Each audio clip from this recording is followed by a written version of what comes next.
topics and opinions expressed in the following show are solely those of the hosts and their guests and not those of W4CY Radio, its employees, or affiliates.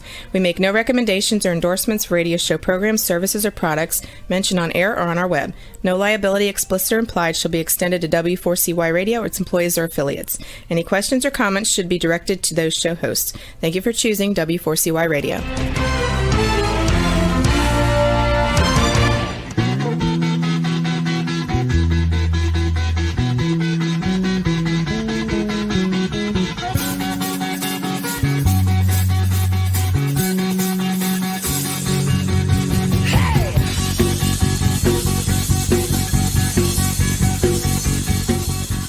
Welcome to the Camping Show. I'm C.W. Getz. And I'm Bianca Cahew. Good evening. It's Wednesday, June 15th, 2022.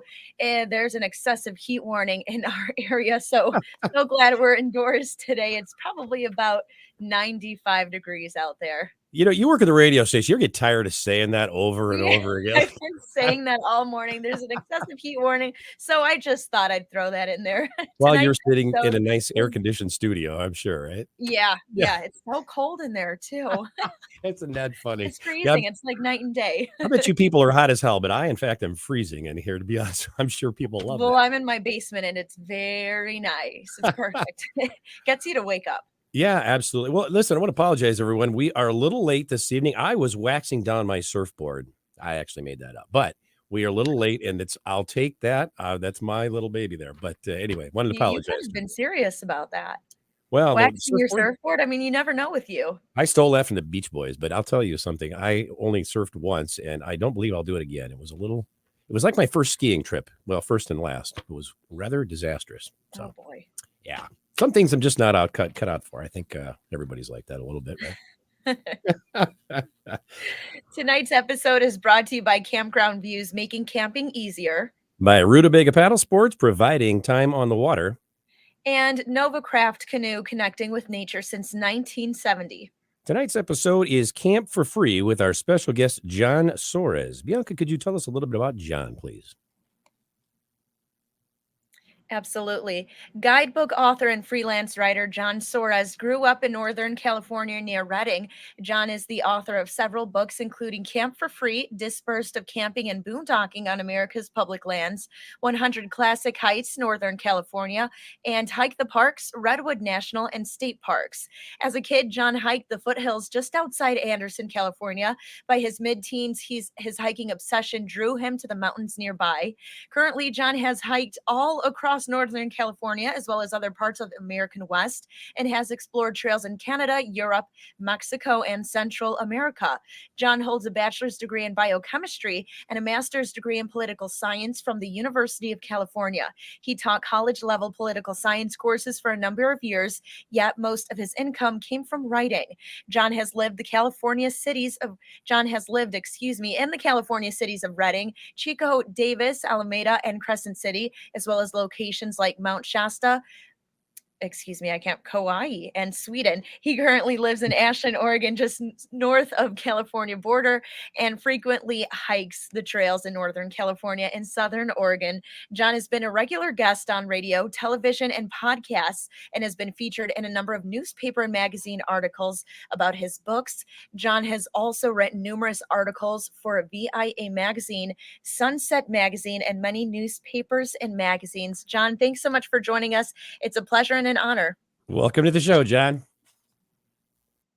Much for having me. It's my pleasure to be here. Yes, sir. Yes, sir. You know, yeah, you see why I have Bianca read these things, because I would have messed it up way badly. So I'm glad that you got to do that for us. It was great. It was. Oh, yeah. John, how'd you like the green room back? Did you leave any scotch for the rest of us? Did you? I didn't. I drank all the scotch, so I'm just feeling really good, just really ready to do the show. You're primed up. Yeah, I think I need to get on your level, John. That's great. John, how did you come up with the idea for these books? And let's just start with one of them, and whichever you choose. Well, I'd always been somebody who loved being outside and loved being out in nature. I grew up on a small, tiny little ranch outside of Anderson, California. We had a few acres of land. And so I was just really blessed, actually, to have a bucolic rural childhood, and I started hiking as a young boy out in the hills near Anderson, California, near my house. And that just really sparked me to want to hike. And I later started hiking with my brothers and friends in the nearby mountains in the Trinity Alps and around Mount Shasta and up in Lassen Volcanic National Park. So that love of nature and being outdoors, and especially hiking, was just always a part of who I have been. And so later in life, after I'd finished graduate school and I was making money, but I was trying to think, what do I really want to do that will fulfill me as a human being and make me feel like I'm really contributing to the world and that I can share the things that excite me. Hiking just came to mind. So I thought, I'll write a hiking guidebook for my local area. And that's what I did. I put together a proposal and sent it to Mountaineers Books, which is one of the major publishers of outdoor books in the United States, North America, and the world for that matter. And I was very fortunate that they had said yes. I've been writing for them for 30 years across many books and many editions of books. And it's been a great experience for me. So that's how I started writing hiking guidebooks, and I've got several out on Northern California, a couple of which were already mentioned in the intro there. As far as getting started on writing Camp for Free, I've been doing dispersed camping for many, many years, since I was in my mid-20s. It really took off for me in the summer of 1989 when I finished graduate school at UC Davis, my master's in political science. A really good friend of mine from childhood, Lee Smith, was going to be starting a PhD in neurobiology at Brandeis University in Boston. And he and I decided, hey, let's just make a summer road trip out of this. And so for several weeks, we drove from Davis, California, which is near Sacramento, for those of you that don't know where it is. We drove all the way across the country to Boston in a really beat up old Toyota station wagon that he had, but it got us there. And along the way, we did dispersed camping almost every single night. And we spent most of our time in the West, and we made a long circuitous route. We went to Zion National Park, we went to Yellowstone, the Tetons, the Black Hills, all these places in between. And we would just go out into the forest at night and find a beautiful private place to camp and set up our tent and camp. It was free. We were both on a budget then. He was getting ready to be a graduate student. I just finished being a graduate student. So I just fell in love with it then. And so that's what was in the back of my mind, that love of dispersed camping. Then when I started writing hiking guidebooks 2 or 3 years later, especially when I wrote the first edition of 100 Classic Hikes Northern California, I had to drive all over Northern California to do these hikes. And I was gone for 2 or 3 weeks at a time. And I would be high up in the mountains. I would just do dispersed camping. I'd drive out on national forest land, down a dirt road where nobody was, find a sweet place to park and just park and spend the night there in my tent early on. And then later on, when I had a Subaru Outback, I would sleep in my Subaru Outback. So that's where I really developed my love of dispersed camping. And then when you mentioned that I'd lived on Kauai, which I did for 3 very glorious, wonderful, beautiful years from 1996 to 1999. Fantastic spot. I mean, go visit there if you ever can. And by the way, it's also a great place to camp. The Hawaiian Islands are overall pretty friendly for campers. They make it pretty easy for you to do that. So keep that in mind. If you love to camp and you love Hawaii, check out the islands. And of course, my favorite is Kauai, the northernmost of the major islands. But anyway, after I left those bucolic years on Kauai and moved back to the United States, I had 2 golden retrievers, 2 young golden retrievers, Hana and Molly. And I decided that I was going to explore the Western United States with them. We bought a Ford Econoline van, and it was already kind of fixed up with some cabinets and things like that, and some windows with sliders. And so we got that van, and for the better part of a year, we traveled around the Western United States doing dispersed camping, also known as boondocking, pretty much the same term, doing that most nights, except when I was staying with friends and family and things like that. So that's what really got me sparked for dispersed camping. And then as far as getting to writing the book Camp for Free, which came out just about exactly 2 years ago, that is an idea I'd had for the last few years in my mind, and I'd taken some notes and I'd done an outline and done some research and really gathered all my thoughts. And then in February of 2020, right before the pandemic, as you will likely recall, I was spending 6 weeks in Oaxaca, Mexico, the city of Oaxaca, fantastic place, highly recommend it. And I was down there alone. My sweetheart, Stephanie, wasn't with me on this trip, and I was studying some Spanish. I was making connections, but I just had a lot of free time. So I thought, I'm going to start writing this book. So 2 or 3 hours a day in the morning and in the afternoon, sometimes more than that, I just started writing it. And then by June of that year, 2020, I had it ready and it was published.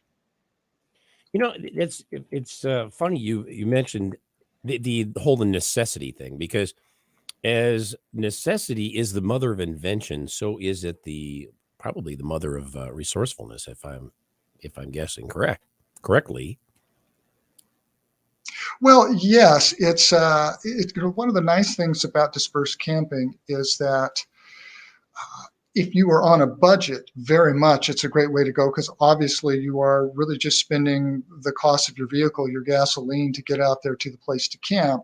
Every now and then there is a fee that you might have to pay, a forest access fee. Some national forests are doing that now.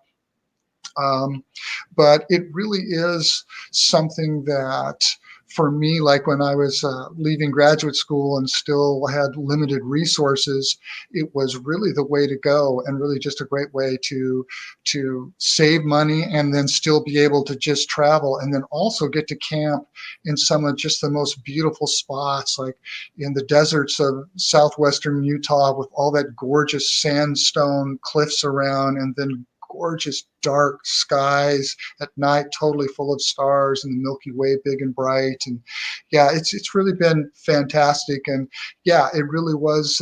It's a great opportunity for me, and it's a great opportunity really for anybody that feels drawn to do this. You don't have to do it because you want to save money, although you will save money. It's a great way to get privacy, for one thing. You don't have people in the campsite next to you running their generator, or their dogs are barking, or anything like that. And it's also a great way just to be out there in nature and have the ability to observe it and just be a greater part of it. Oh, very good. Very good. John, when you were writing this book, who were you thinking? What type of audience were you wanting to attract? I was thinking of it in sort of a broad way, but I was thinking that it was for people that are like me, in a way, that are willing to be a bit more adventurous and willing to do the extra research to find out the best places to go dispersed camping, and it also adventurous in the sense that, with a campground, if you've made your reservation online and you know you're in site 62 for these 3 days or something, then you know you've got it. It's set. All you got to do is get there. Whereas with dispersed camping, there's not always 100% that you were going to go to this exact certain area and find a good spot. You can gather information ahead of time. And in the book, I have multiple chapters about how to get information and all the different places to get it. So anyway, it's really for people that are willing to be more adventurous and are willing to put a little bit of effort into it beyond just perusing just organized regular campgrounds. Awesome. And what type of feedback have you received since the book's release? It has, in general, been very, very positive. A lot of people just been grateful to to find out about this and to get a manual that really lays out the entire process of what you need to do to get started in dispersed camping, also known as boondocking, and what you need to take, how to gather information ahead of time, and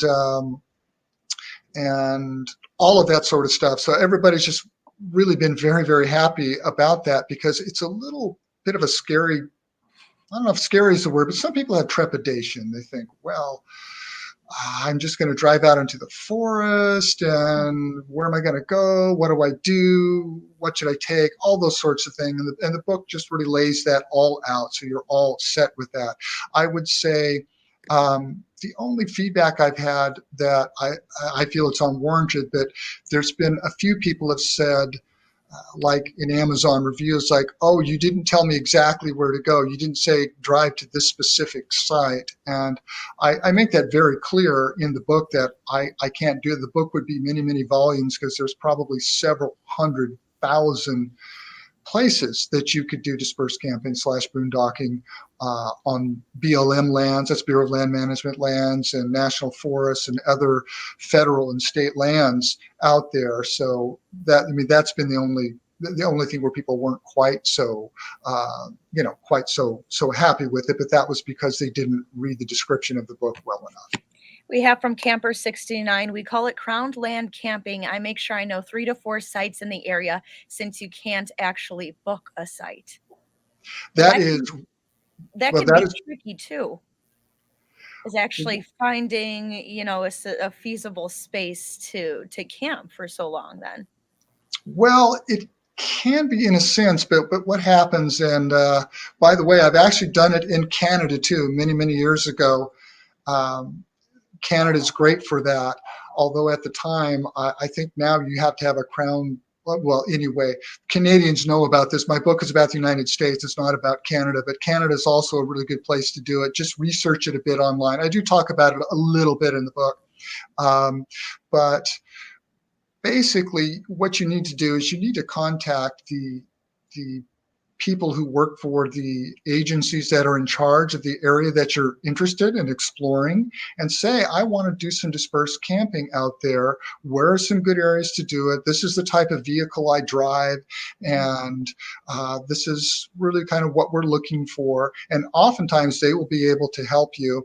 And you also have to get maps. There's of course national forest maps, and national forests also have maps that they're in print, and you can also get them as PDF files that you can download, and they're called motor vehicle use maps, MVUM, and they show you which roads are open, what type of vehicles they are suitable for.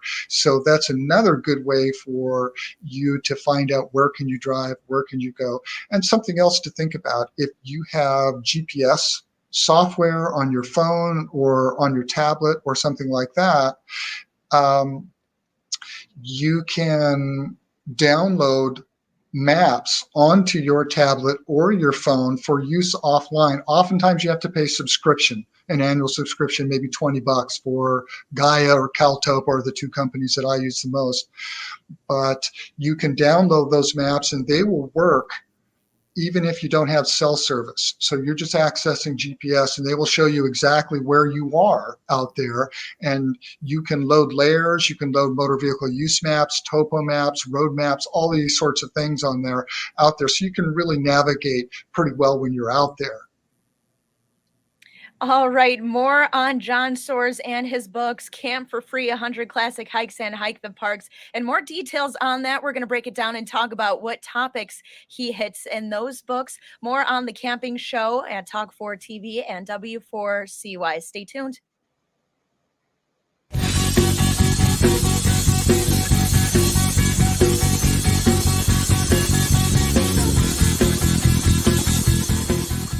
It's time to go camping.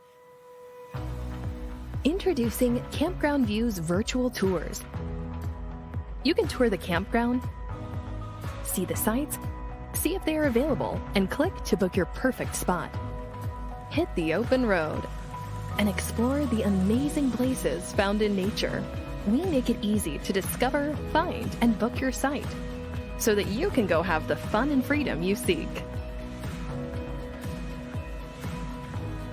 Campground View's virtual tours make it easy and simple for you to see where you are going. A few years ago, someone asked Rutabaga's owner, Darren Bush, "Hey, how long have you guys been selling boats?" Darren replied, "We don't sell boats. We sell time on the water."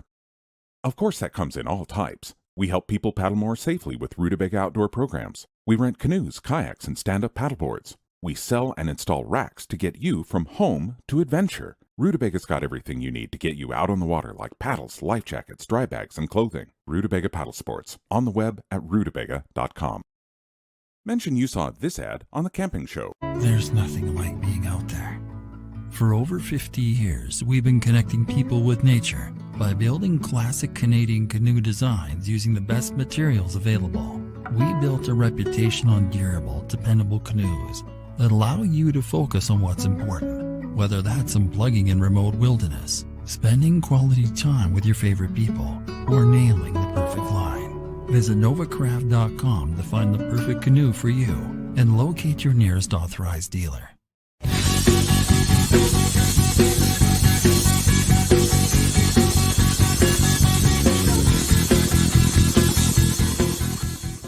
And we're back with our guest, John Soares, on The Camping Show. John, what type of topics do you cover in the book here? And could you give us a few specifics about each of those?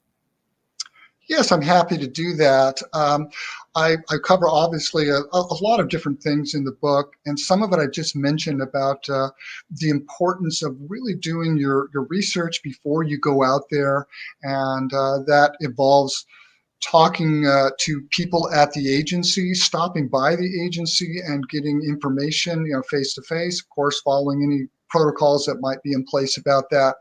And I mentioned about the maps. You want to make sure you get all those maps that you need, both print and digital maps, and especially those motor vehicle use maps are incredibly useful.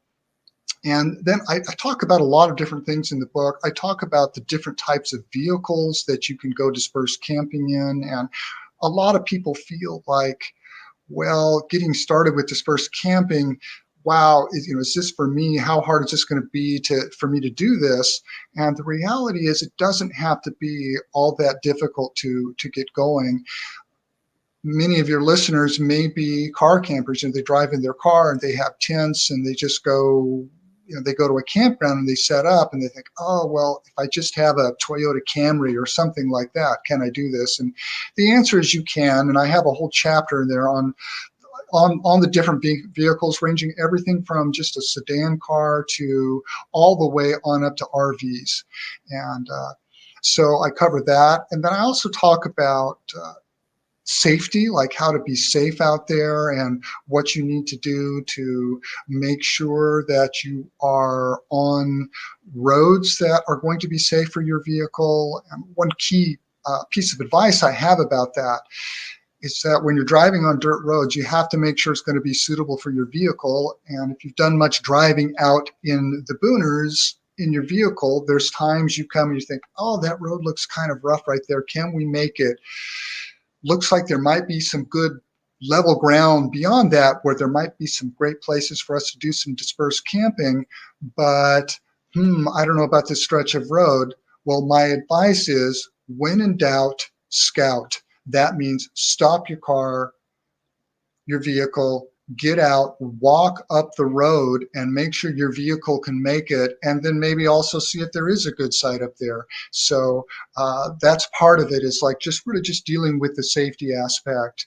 And I talk about safety when you're in bear country and things like that. I also talk about ethics, how to do this ethically, and that's really a key part of it for me. I'm a strong believer in and a strong advocate of leave no trace for whatever you do, whether you're hiking, but also especially when you are dispersed camping / boondocking, you want to leave the land where you are camping in the same condition as it was when you arrived.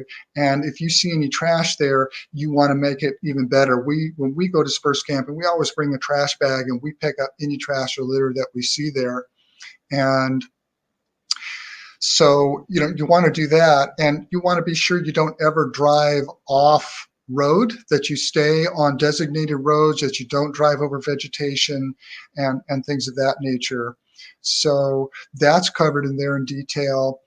I also have a chapter on what to do if you want to if you can't do dispersed camping and you're like on the road and it's like, well, we're looking for a place to camp tonight. Where can we do this legally? Like you can at some Walmarts, at some other large box stores, they will allow you to park in your vehicle overnight, but you need to call the manager first and make sure they're okay with it. So I have some advice about that and things of that nature.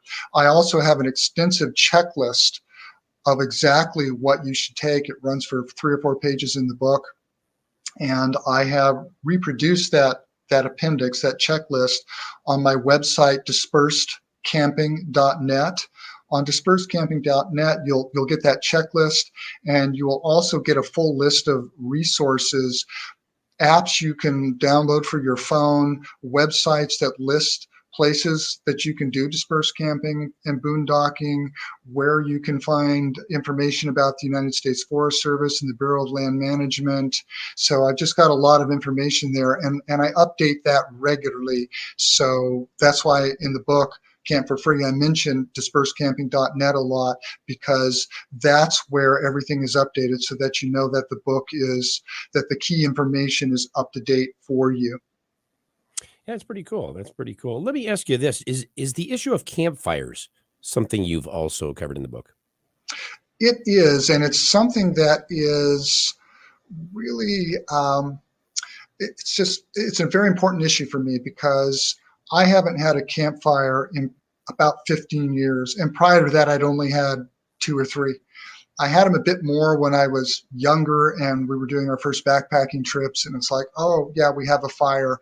But it was a long time ago, and there was more firewood then, and we didn't have the level of drought that we have now in the wildfire risk. So I tell people in the book, I go into detail how to have a safe campfire if you want to have a campfire. And I understand that for many people, a campfire is important. And I think there's something elemental in our human nature, in our DNA, about the campfire that may go back many, many thousands of years when we were hunter-gatherers, and you cooked your meat over the fire, and the fire would help to keep you warm at night, and the fire was a way to maybe keep the wolves at bay and things like that. So there's that elemental feel, like, yes, we have the campfire, and then we have this cultural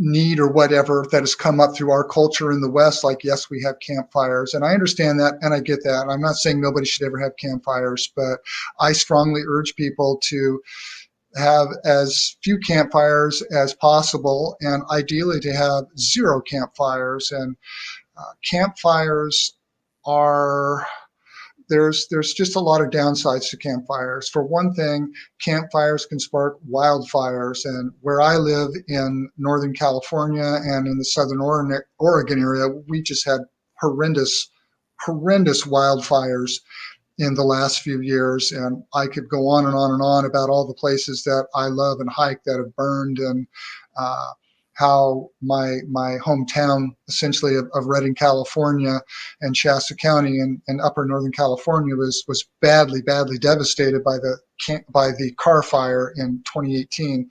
But that's a big one. Wildfires, of course, the absolute biggest risk from having a campfire. So that's a good reason not to have it. But also, it's so much easier to cook your food on a propane stove, whether it's in your RV or your van, or if you're like us and you just have a little portable stove. Boom, you want to heat up your food, you can totally control the temperature and its even heat and all this sort of stuff. So much better for cooking. You're not putting smoke and CO2 into the atmosphere, and you're not scaring away wildlife. Wildlife, when they're smelling smoke and they're seeing light, they're going to feel like we don't want to be anywhere near around that. So that's, those are some good reasons for me to not have a campfire. Now, John, that could be good if we're talking about bears. Do you not agree? Yes, I do agree. Bears are probably less likely to come around Yeah. if you have a campfire. So I will say that. And as somebody who's lived in bear country pretty much my entire life, um, I do hear you about bears, but I've probably seen bears, I don't know, 50, 60 times in my life and never really had any, major issues with them. But Yeah. again, that's something else I do have in the book. It's like really how to keep your camp totally clean so you're not having scents that are going to draw bears to your camp in the first Right. place. Absolutely. Well, John, when we come back, we're going to take a little break here. We come back, we are going to look at some photos that you have for us. So, Ooh, okay. yeah, don't go away. We'll be back with more of the Camping Show on W4CY Radio and Talk 4 TV after these messages.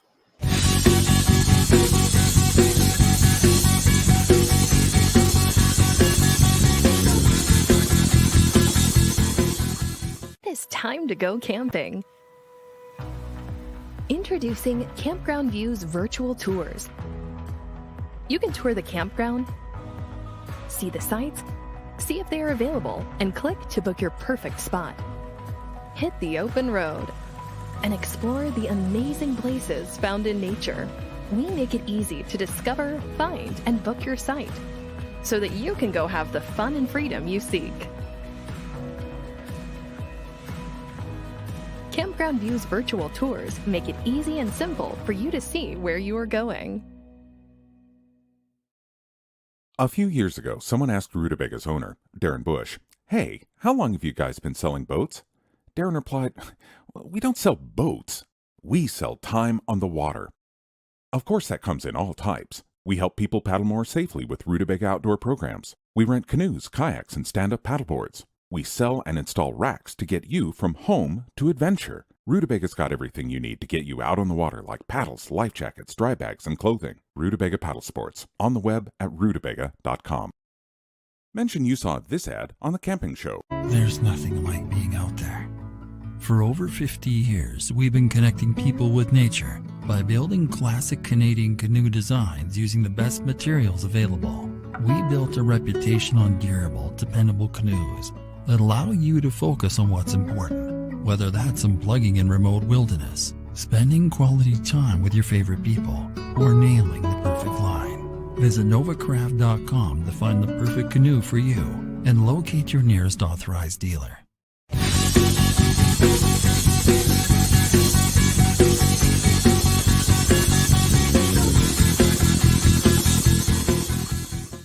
And we're back with our guest, John Soares, on The Camping Show. And Bianca left momentarily, but I believe she's back with us. She there? There she is. Hello. Technical issues. Yeah. Oh boy, good to be back. Good to be back. Glad to have you back. Yeah.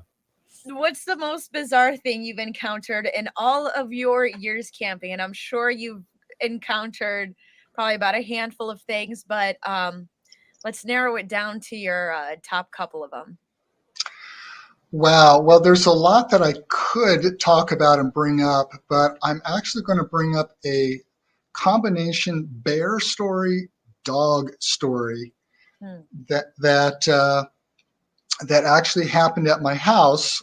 That it was a semi-rural house. It was it was south of Crescent City on the upper Northern California coast in Redwood country.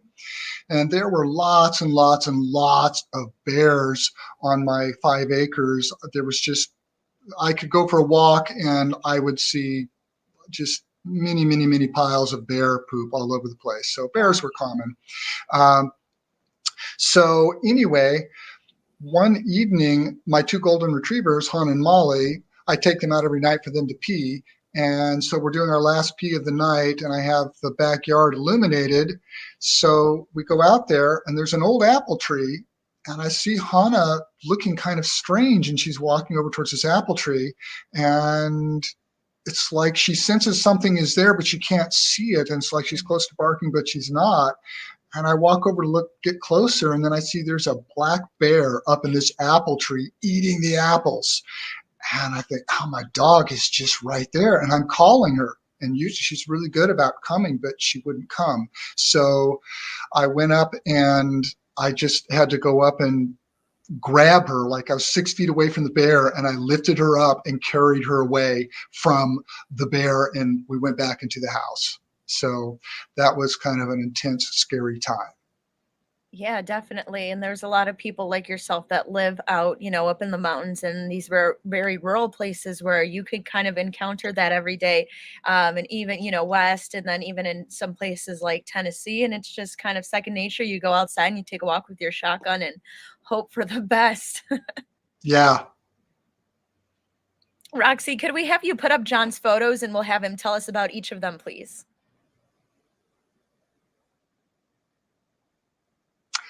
This is Urban Trail Sacramento. This is my most recent hiking guidebook. This was a lot of fun to write. I grew up, I went to school at UC Davis, which is near Sacramento, and then I have a lot of family there and actually lived there when I was a little boy. So that's a gorgeous place, and Sacramento is an up-and-coming town. It's the capital of California, of course. So, yeah.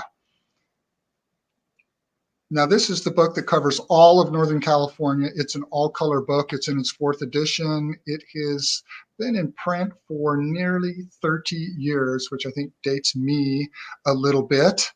But it has hikes all over Northern California, from the Bay Area over to the Lake Tahoe area, and then going all the way up to the border with Oregon.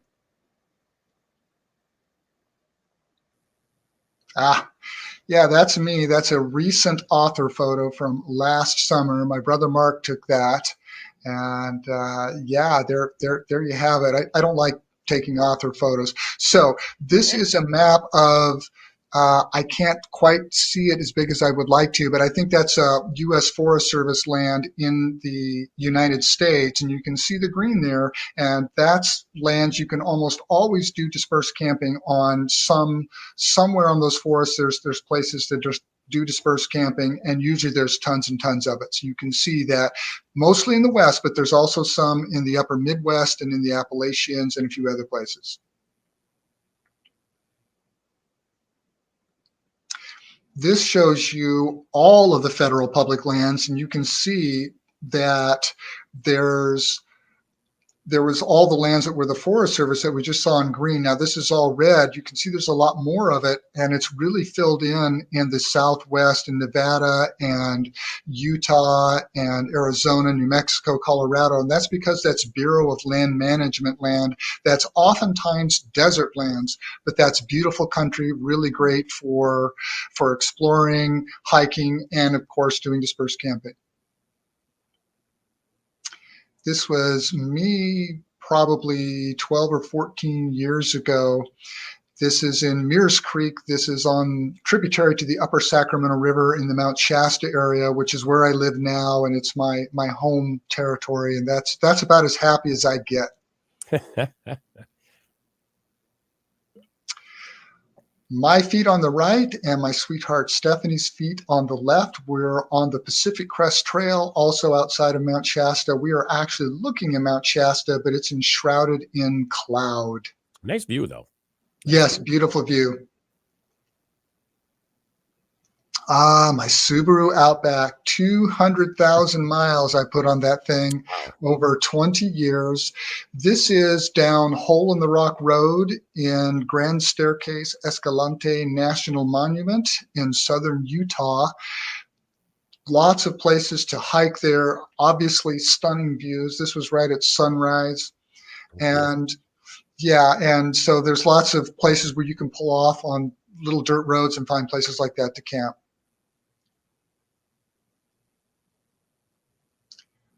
From about 3 years ago, we were doing our inaugural trip in our Kia Sedona minivan, which we call the Hotel Sedona because it's where we sleep and where we eat and do just about everything. And it fits for Stephanie and I.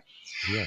We are in eastern Utah. We're driving Highway 50, the loneliest road, and it was getting near sunset. And so we just pulled off. It's basin and range, so there's the flat areas, and it rises up to mountains. When you rise up into those mountains, that's typically BLM or Forest Service land, and you can usually drive down those dirt roads up there and find great places like this one.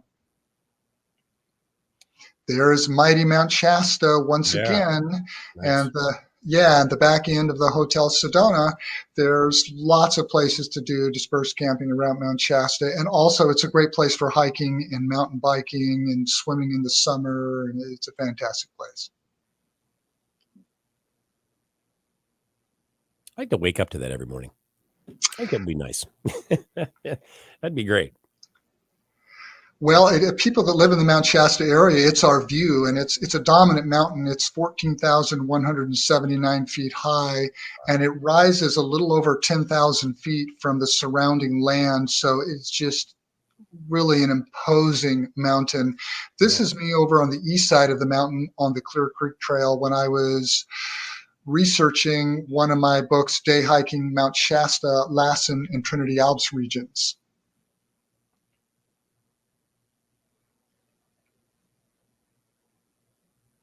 Yep, there we go. There It puts things into scale, doesn't it, John? It does. It does. And so this shows obviously back when we were in the Subaru Outback and we were tent camping. That's our tent, our 4-person tent over there. If you look way to the left, you can see Stephanie. She's just sitting in a chair reading. This is near Goblin Valley in southern Utah, near the San Rafael Swell. And again, the desert areas, Utah, they just have all these dirt roads and there's all these public lands, and it's just literally thousands upon thousands of places to go camp. And there was nobody else around. That's the same photo, a little bit different perspective. Yeah. There's that tent. This is in the mountains west of Mount Shasta on Klamath National Forest. But yeah, we just drove down, found a sweet spot. There's a creek just down to the right. There was nobody near us for a mile. Nobody drove by our campsite. It was fantastic. Very near and dear to my heart. There we go. Yeah, I lived in Crescent City for 5 years from 2000 to 2005, and it is situated right next to Redwood National State Parks, which runs from nearly the Oregon border down to about Arcata in upper Northern California. Some of the biggest redwoods on the planet and gorgeous ocean scenery, fantastic place to hike, a fantastic place to live. Very warm memories of that. And hey, Mm-hmm. the star of the show here. Right. Yeah. So Camp for Free. This was so much fun to write, and I just loved it. And I found the person. I did a lot of searching to find that photo, and I bought the photo from the photographer.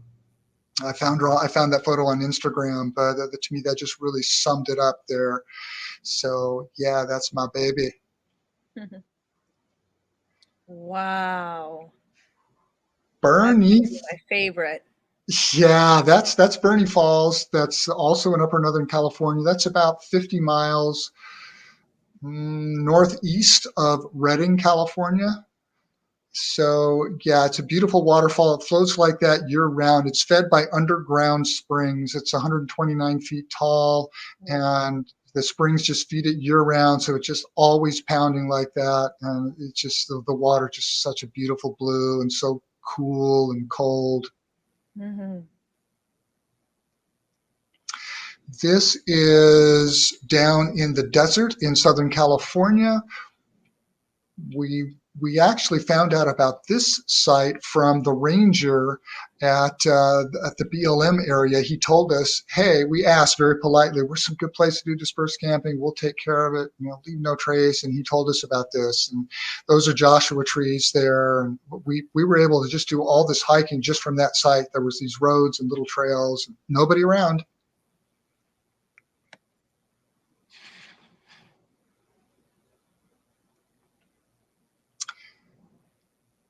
This is really my home region book. I love the Redwood book because I just love that area so much, and I lived there for 5 years. But this book encompasses the area where I grew up as a kid, where I did all of my initial hiking, and where I have lived for much of my life, and where I live now. Actually, in the intro, you said I lived in Ashland, Oregon. I did for 9 years, but about a year ago, we moved back to our house just north of Mount Shasta. So I'm back in Northern California. This book is, if you ever want to come up to that area, this book's got 125 hikes, Lassen Volcanic National Park, Mount Shasta, Whiskeytown, Sweet, and so much fun to be able to redo all those hikes again when I was researching the book. John, where can people purchase your book, Camp for Free, and how can we follow you on social media? Well, you can purchase Camp for Free. If you want the print version, you need to get that on Amazon.com. You can also, of course, get the Kindle version there at Amazon.com. Just go there and type in Camp for Free, and it will pop right up. And you can also buy it in ebook version wherever you buy ebooks, Apple, Kobo, all those different sites and readers. You can just go there and type in Camp for Free, and it'll pop right up, and you can get it there. And as far as following me on social media, I have a very, very active Northern California Hiking Trails Facebook page, and that's where I'm most active. And you can find me there just by going to Facebook and typing in Northern California Hiking Trails. It'll pop in, you'll go to the page, and you'll see me. You'll see my face there, a younger version of me. Yeah, there it is there. There's the link. And I'm also on Instagram, not as active there, but I'm Instagram.com/the John Soares. And my website, NorthernCaliforniaHikingTrails.com, is where I share lots of information about where to hike all over Northern California and a bit in Southern Oregon. Lots of info about my books there, and I oftentimes share detailed hike descriptions. And of course, there's dispersedcamping.net, where you'll find important updates for the book Camp for Free and just get good information. If you don't buy the book, go to dispersedcamping.net, because there's so much info there to get you started on dispersed camping. There you have it, John Soares. Check him out on social media. And most importantly, if you want the nitty gritty, buy Camp for Free, Dispersed Camping and Boondocking of America's Public Lands. There you have it. We'd like to thank you, John, for being our guest on the Camping Show. It was a pleasure having you here with us this evening. Thanks so much for bearing with my technical difficulties tonight. It's been a pleasure having you. Well, thank you so much. I had a blast. This was a lot of fun. Great. Glad to hear that. Well, hey, John, we'd also like to thank each of our sponsors for bringing you tonight's show: Campground Views, Rutabaga Paddle Sports, and Novacraft Canoe. Be sure to tune in for next week's episode. Let's talk SUPs with special guests Dave Banney and Danny Mongo. Until then, thank you for tuning into the Camping Show. This is CW Getz. And I'm Bianca Cahew. Reminding you, learn more, do more. Have a wonderful evening. Thanks so much. See you next week.